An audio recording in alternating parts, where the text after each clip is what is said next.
our world? Is it getting better or worse? They live in this little echo chamber that is the Reformed movement. They live in this little echo chamber that is post-mill. And they see their little growing bands of bearded men and tight jeans, whatever they want to go for. But they see that growing and they think, oh wow, we are under a revival.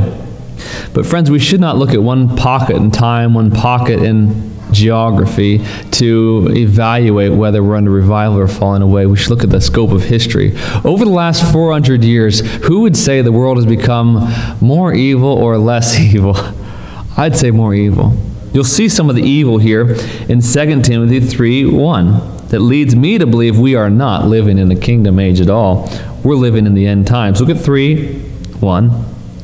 This know also that in the last days perilous times shall come, for men shall be lovers of their own selves. Yeah, we see that today. In fact, today we use the words, love yourself, right?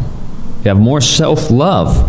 It's not a biblical term. Let's replace that with love for Christ and disdain for our own wicked flesh. Healthier way to live. Look, covetous. Our world has grown more covetous. Boasters, proud, blasphemers, disobedient to parents. Let's just compare the obedience of children over the generations. I'm afraid if people living in the 1600s, 1700s, 1800s saw kids today, they would just be appalled at how children run the homes, make the decisions.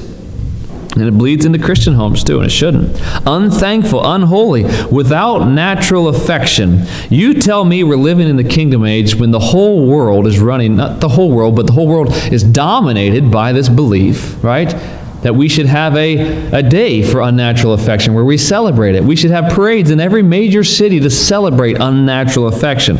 That was not a thing 100 years ago, 200 years, 300 years, 400 years ago. It was not. We're living in a modern day Sodom and Gomorrah. This is not a revived nation. Every time, the post-mill have got to be scratching their head when they look around. They try to play it off as, yeah, there's pockets of sin, but we're fighting back. Well, we're losing if that's the case. Now we have these wonderful terms like transgenderism, right? All these alternative lifestyles.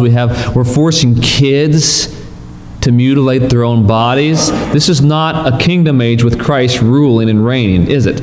No, it's not. It's ridiculous. It says, truce breakers, false accusers.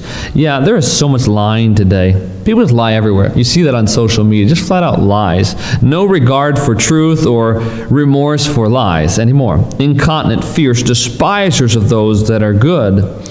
We're living there.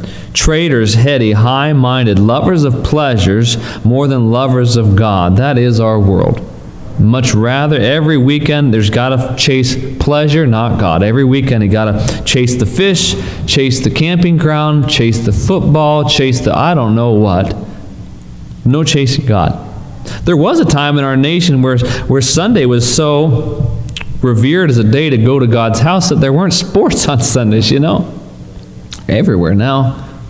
Everywhere now. Look at verse 5. Having a form of godliness, but denying the power thereof, from such turn away. Yes, in the last 400 years, we have more sin. We have more adultery everywhere. And the post-mill won't even look at that topic, and therein is why they won't get, the Reform won't even look at that topic, therein is why they don't get a lot of persecution. Adultery, we have more sodomy, we have more abortion.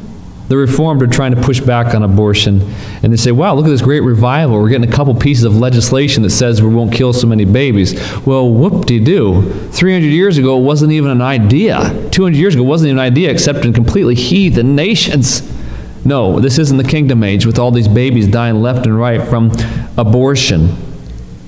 But here in verse 5 it says, having a form of godliness. One of the biggest signs of the times that I see is false Christianity. Right? Fake Christianity. We see it in our own lives, our own acquaintances, our family members. Yeah, I'm a Christian.